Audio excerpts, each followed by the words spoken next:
তো ফাইনালি চলে এলাম আমার বান্ধবীর জন্মদিন করতে। সেরকম কেউ ছিল না, আমরা মিলেই জন্মদিনটা ভেবেছি ওর পালন করব। কোনো বছর ওর জন্মদিন হয় না, তাই ভাবলাম আমরাই জন্মদিন করব। গিয়ে দেখছি বার্থডে গার্ল এখনও রেডিই হয়নি, আর ওর যা চাদর নিয়ে টেবিলটাকে সাজানোর একটু ব্যবস্থা করছে।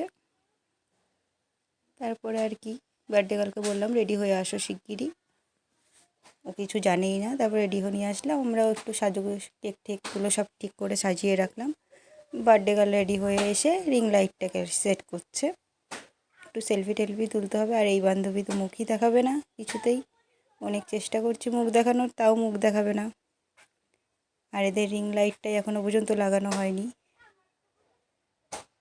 অনেক চেষ্টা করেছি মুখটার খোলার, কিন্তু কিছুতেই মুখ দেখাচ্ছে না। ও খুব লজ্জা পায়।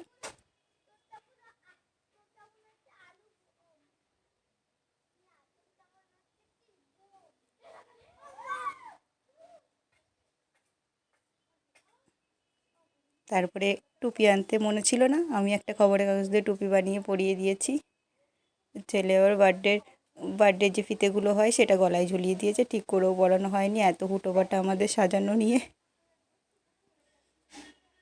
যাক, বার্থডে গার্ল রেডি হয়ে গেছে। তো বুঝতেই পারিনি কিসের টুপি তাকে পরানো হয়েছে, পরে টের পেয়েছে যে কিসের টুপি পরানো হয়েছে। বার্থডে গার্ল হেসেই পাগল।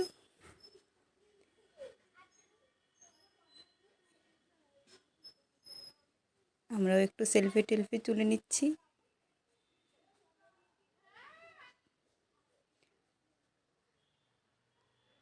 বেশি কিছু আয়োজন করতে পারিনি, সামান্য একটু আয়োজন করা হয়েছে।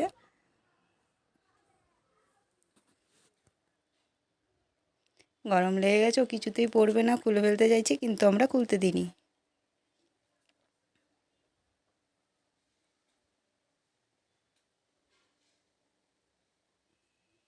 শেষমেশে আর ভালো লাগছে না, এবার খুলেই ফেলবে। পরে খুলে দেখছে এটা খবরের কাগজের টুপি, ওটাকে খুলেও নৌকো বানিয়ে দিল।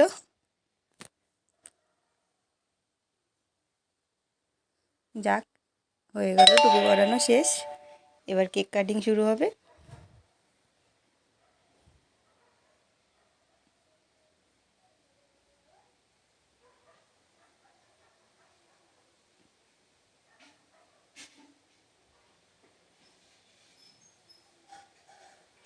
ছেলে ছবি তুলে নিয়েই ব্যস্ত ছেলে।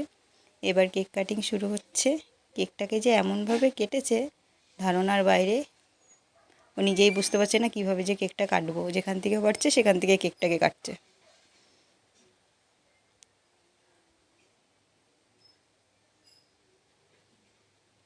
তো কেক কাটা হয়ে গেছে, এবার একটু পায়েস খাইয়ে দিল যা ওকে। তারপরে আমরা একটু কেক খাওয়া খাই করলাম, মিষ্টি কেক খাওয়া খাই করলাম। দেখুন বন্ধুরা, কেকটাকে কী সুন্দরভাবে কেটেছে। তারপরে ভাবছি বার্থডে গার্লকে একটুখানি কেক টেক মাখিয়ে সাজিয়ে দিই সুন্দর করে। আমি একটু সাজিয়ে দিয়েছি। আজকের মতন এইটুকু।